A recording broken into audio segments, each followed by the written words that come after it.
Hey, I'm Alex from Board Game Co. And in today's video, this one's another viewer request video. A few people, both via email and some of the comments, have requested some more information about my collection, about the games I keep and why. And while obviously that's being fed piecemeal as I do reviews, comparisons, all that stuff, at the same time I thought it would be fun to occasionally do a collection update kind of situation where I just pick games that have made it, games that have lasted a while in my collection.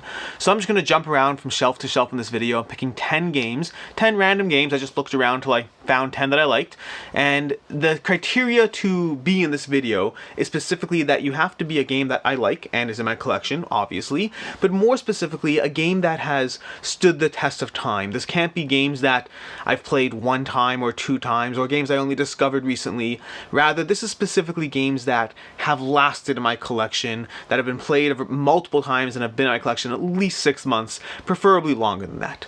With that disclaimer aside of what kind of games you're going to start, you're going to see in this video, I'm going to start with the first one, Coloretto. Coloretto is a light little two-player game. Well, not two-player, I don't know why I said that. It's a 3 to 5 player game. I think there's a 2-player variant in it. Let's see, 2 players. Yep, it says 2 to 5, so I'll take them at their word, but I don't recommend it with 2, although maybe I shouldn't say that because I haven't actually played the 2-player variant. I have personally enjoyed this with between 3 and 5 players. It's by Michael Schacht. It is incredibly, it's a great game that has a lot of games that have come from it, or possibly the reverse. I don't actually know the order, but games like Coloretto or other games that have this kind of pick and choose mechanic. Basically, this is a classic idea of you cut the pie, I'll pick, but with a more elegant game mechanism. In the game, you basically have all these color cards you're going for, and what you're going to do is you're going to basically every turn you have the option between taking from a pile of cards or grabbing a new card from the deck and putting it in a pile of cards. But then the next player can take that pile. So it's this constant tension of building piles that are good for you but hurt your opponents. And the way that plays out is because you want to specialize in 3 colors. Once you have more than 3 colors, each color is going to hurt your score instead of helping your score. As far as why it's still in my collection, it is easy to explain. I can teach this game in 5 minutes. It's great for newcomers and veterans alike. It is an incredibly dense pack of tense decisions and strategy for a 15-20 minute playtime. I don't pull this out all the time. It often comes out in spurts, but I've had this one in my collection for a good 5 years now, possibly more, and it's just, I've never even considered getting rid of it. It's easy, it's accessible, it's great. From there, we have 5 Tribes. 5 Tribes is a game by Bruno Cathala that I play maybe once or twice a year, if that. There are years I've gone at least a year at one point without playing it at all. Although this year I just played it last week actually. But 5 Tribes is the most recent Days of Wonder game that I've truly enjoyed. I thought that the follow-up, I can't remember the title, there's another one after this that I kind of liked but didn't love, Yamatai. Yamatai I thought was enjoyable but not great. And since then they've had The River, they haven't had anything that really called my name. 5 Tribes I truly enjoyed. It's probably my favorite Days of Wonder game. It's basically a Mancala style gameplay where you're going through this little board, picking up meeples, dropping them as you go. It is rewarding in the sheer amounts of ways you can get points and how you really can win with different strategies. You can win by collecting goods. You can win through clever use of consistent and clever use of the blue meeples that give you gold. You can win through bidding effectively and choosing when to overbid. You can win through getting territory tiles. Ultimately, there are lots of pathways to getting points in this game, and every time I play it, it's a little bit analysis paralysis prone because of how many different things you can do, but it just feels rewarding. It's gorgeous. The only reason it doesn't see the table more, honestly, is because it falls into that slot of games that are too light for game night but too heavy for casual. So it needs the right criteria, but when that happens, it's a great game. Next up, we have Carcassonne. Carcassonne is an incredible game that I played. This is one of the few games I played even before I got into this gaming hobby that we play. Carcassonne is a tile-laying game. It's I think the definitive tile-laying game that you just put out tiles on the board, put a meeple down, score for different criteria. It is simple, accessible, engaging. It's very light. This is not a game night game for pulling out after Food Chain Magnet. This is the kind of game I'll play with my family. This is the kind of game I'll play when we're introducing new people to gaming. But it's just simple, fun, easy to teach. The strategy in it is a little bit it's not, I would not consider it a high strategy game, but it is really a lot of fun, and honestly, it's probably the lightest game I have that is also fairly cutthroat. It's really a decent game to keep around, and I keep it around because of, like I said, it's just fun. It's rewarding to sit there and build the map, and even though it's competitive, it kind of feels cooperative as you build this giant sprawling city and pathways and all that. Next up from there, we have Codenames. Codenames has been in my collection since it first came out. This is an incredible game. It is possibly, no, it's not my favorite. It's one of my favorite party games. Monikers might be my favorite party game. But Monikers, well, not Monikers, Codenames. Codenames is just, I mean, I have Codenames Duet, I have Codenames, and I have Codenames Pictures. I don't have any of the offshoots, none of the Harry Potter, the Disney. I've tried one or two of them, but the whole art thing that they have going on just really doesn't work for me. Even Pictures is a bit of a mental gymnastic to jump through. But Codenames is, you know, you have clue givers, someone's giving a clue to their team, and then you say apple 4, and then the player has to guess which of the cards correlates to apple. It is it's one of the best gateway games out there. It is the kind of game that your friends come over to your house, they play it, and then they ping you later saying, hey, where can I buy a copy of that game? Codenames Duet, by the way, is, ironically, I wouldn't think it initially, but Codenames Duet actually sees far more play than Codenames Alone, just because you can play it with 2 players. You can honestly play it with 3 as well. It's really more flexible than Codenames in my opinion, and it gives you that same Codenames experience. I was very impressed when it came out. Solid job there. Now if you give me a second, we're going to jump to another shelf. Number 5 on the list is Spirit Island. Spirit Island, I waited a few years after this came out. I kept on hearing the hype about it. It kept on being well reviewed, well liked. I don't know why I resisted. I was going through a phase where I was resisting a lot of popular games and just waiting till the reviews kind of settled. This is also when Gloomhaven came out. I waited for that one as well. But ultimately I figured, okay, fine. It's gotten hyped up and we're past the hype train period and people still seem to like this game. So I got Spirit Island. It is not my, I don't know. I was going to say it's not my favorite cooperative game, but I don't actually know. Spirit Island is an incredibly rewarding experience.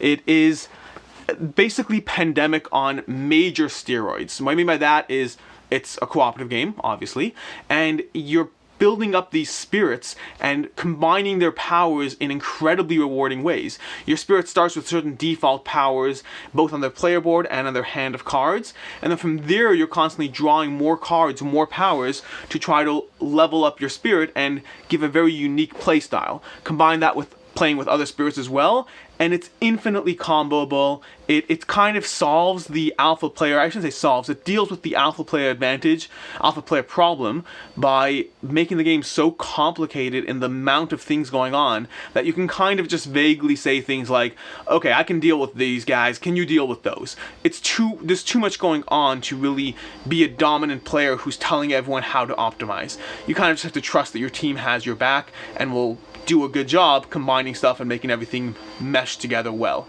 It is incredibly rewarding. I thoroughly enjoy playing it. I can't tell you how much more I enjoy playing it. I really like Spirit Island. It's both one of my favorite solo games as well as one of my favorite cooperative games. I am a little wary of trying it with 4 players. I've played it with most at 3. And even 3 is a bit of a chaotic mess of trying to control everything. Getting to 4, I can't imagine that. I imagine it just gets more of a mess as you go. Mess not necessarily in a bad way. Might be a good way. Might be worth trying just for that alone. Just less control. But Spirit Island, incredibly rewarding game. Number 6 is Terra Nova. Terra Nova is actually one of these games. Everyone has some of these in their collection, which are those games that don't really rate as highly as you would think. Meaning you go on Board Game Geek and you're like, why is this only and I don't know what this is, but I think it might be a 6.9 if I recall correctly. But whatever it is, you go on Board Game Geek and you're like, why is that game so low? I think it's such a great game. And that is definitely Terra Nova for me. Terra Nova is basically, the way I put it is it's Hey That My Fish on big boy steroids. Terra Nova is an area control game where you are trying to place different, it can play with 2 to 4 players. I highly recommend it with 2 only. I think anything more than that, and it is a bit of a mess. But Terra Nova, you you start your turn by moving a guy, and then you can either move and place a wall, or you can place 2 walls. So you can have a little bit of options on your turn as to how to do it. And kind of like Hey That's My Fish, you can move as far as you want in a straight line, but the building a wall mechanic of this game is so mean and tight-throat. I absolutely love it. I think Hey That's My Fish is basically a stab people in the back game disguised as a kid's game. I think this one takes it to the next level. It is mean, it is cutthroat, it teaches in 5 minutes, it plays in 30 minutes or so. It is a solid 2-player experience, richly rewarding, and again, it's one of those games I inevitably pull out a few times a year, just when we're looking at the shelves and we're like, hey, what do you want to play next? What 2-player experience? And we're like, oh, Terra Nova. Great game, we should do that. Next on the list, we have another 2-player game, Antike Duellum. Now, Antike Duellum is by Mac Gertz. I actually just played Navigata for the first time. I had it in my collection in a while. Just played Navigata for the first time, really enjoyed that. I played it on Yukata because we are social distancing. Yay! No game night except online. But anyway, Mac Gertz. I wonder if those social distancing references will hold up in like 3 years. Someone's watching this video 3 years from now. I wonder if anyone's going to know what they're talking about, or if it's going to be like past that. Meaning, obviously, people will know what coronavirus is. But if you see a random video where someone's talking about social distancing, I wonder if they'll even know. Anyways, random interlude aside, Yukata is by Mac Gertz, not Yukata. Antike Duellum is by Mac Gertz, and I love this game. I have so far played from Mac Gertz. I played Antike Duellum. I own Antique 2, but I haven't played it yet. I've played Imperial. I've played Concordia, and now Navigator. With the exception of Imperial, that I hate. We'll explain that later. The others are all incredible games. Antike Duellum specifically shines in the sense that it's a 2-player war game that doesn't devolve into the rich get richer. I don't know how. There's no phenomenal catch-up mechanic in this game. There's a small catch-up mechanic, but nothing significant. And yet, every time I play it, when one player is managing to pull ahead one way or the other player manages to catch up in some different way. They manage to pivot their plan of attack and shift on the board or shift on the technology, or in some way pull it back and forth so that they manage to keep in competition. It has a central rondelle, so every turn you're taking an action, and then you can move a little bit around rondelle. You can pay extra coins to move further around the rondelle, and later in the game you definitely will do that. But it is an incredibly tight economic, resource building, technology, 2-player war game that manages to stay tight and stay tense the entire time. I don't know how it does it, but every time I play this, I'm reminded of why I should play it more, and that's usually the sign of a good day. And now we're going to jump shelves again. Next up on the list, we have Rising Sun. Rising Sun is this bad boy over here. Now, Rising Sun is incredible game that I haven't played enough, simply because it's been overshadowed by Blood Rage, at least for me and my group. While Rising Sun has been enjoyable the few times we played it when it came out a bunch of times, and we haven't actually played it since.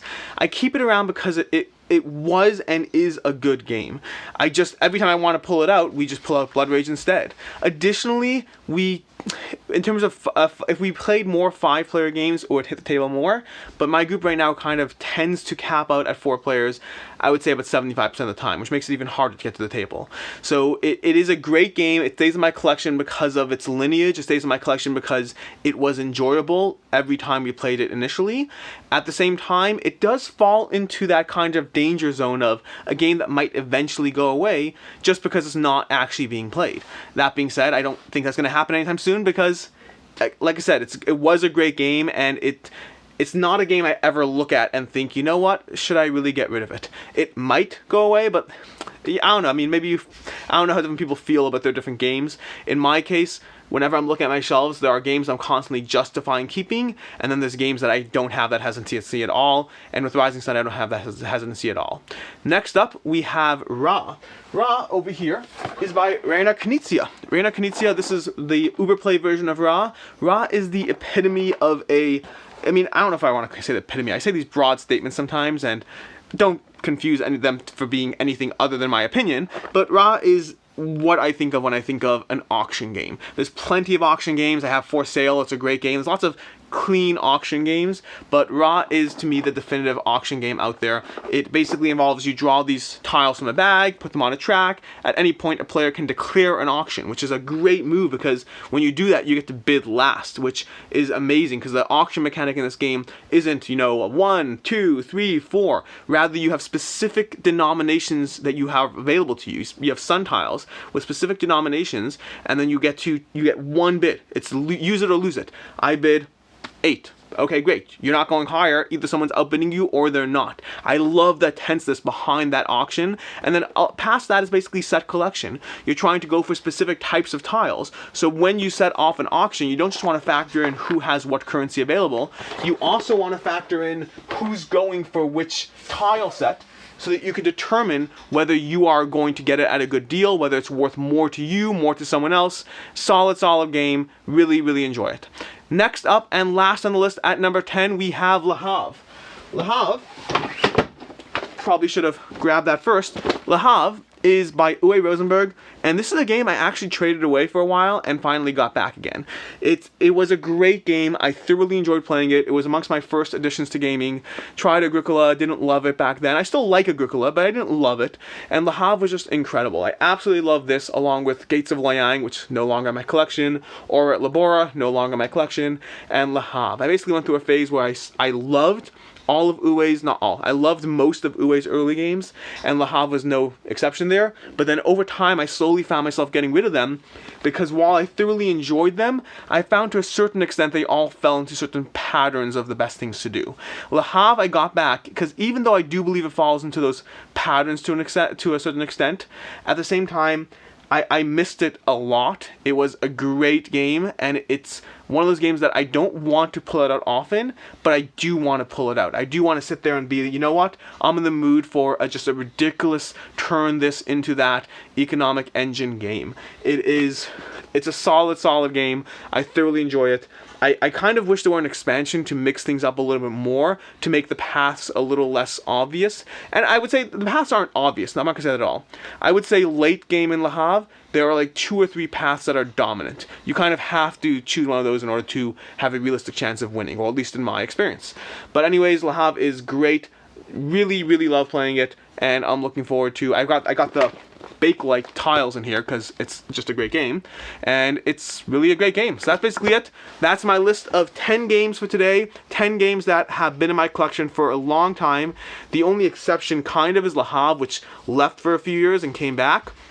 As far as games on this list, like I said, I'm specifically trying to pick games that have had staying power. It's not a commitment to me keeping them, not in the slightest. Any game is always at risk of being cut if it ever falls into some sort of crack or whatnot, but most of this list has really not been on the chopping block at all. I would say the game on this list that has been the closest to being on the chopping block is Ra, because Ra is still an incredible, amazing game, but I just find it doesn't hit the table as much as I would like. It's one of those games that I don't often, even when we have 3 players, which I think it plays best of 3, even when we have 3 players, it's just not one of those games that I look at and say, you know what, let's want to play Ra. It's one of those games that every time I do pull it out, I love it. Every time I pull it out and play it, I'm like, this is so great, I should play it more. But then it goes back on the shelf and I don't pull it out for a while after. But like I said, despite all that, I'm just saying that's the closest to being a game I would eventually purge. But so far, all these games have really stuck around for quite some time and have been true pillars of my collection, or whatever you want to call them. So that's it. If you've ever watched my collection updates of the games I'm trading, now you have a little bit more insight into the games I'm keeping and why. Hope you enjoyed this video. I'll be doing more of these periodically just whenever I'm bored. I'll hopefully keep track of all the games I covered so I don't repeat myself, and over time there will be games that get added to the list. There will be things that entered my collection this year that a year from now will be worthy of being talked about, or not worthy, but meet the criteria of being talked about. I hope you enjoyed. Let me know in the comments down below, what are your favorite, let's say, what's your favorite game? Let's make it simple. What's your favorite game? Feel free to list a backup or 2, and why? How long? let me change that. What is your favorite game that has been in your collection for at least 5 years? Let's make it more specific so you don't have to like think through everything. Let me know which one and why in the comments down below. I'm always intrigued with what has staying power. I'm always intrigued with games that are in my top 20 one year and then a year and a half later they're traded away versus the games that manage to stick around time and time again. Coloretto is a great example of this. Coloretto has not been in any of my top 20 lists and I don't imagine it ever will be. But I also don't see it ever leaving, contrasted with many top 20 games that have left. It's very interesting what goes on with board games and what goes on with our own personal collections and how we manage them. And I always find this stuff fascinating. I mean, I basically love board games. I hope that comes across in these videos. In any case, until next time, I'm Alex. Go ahead, subscribe down below, ring the bell for notifications, comment, like, all that good stuff. And until next time, have a good one.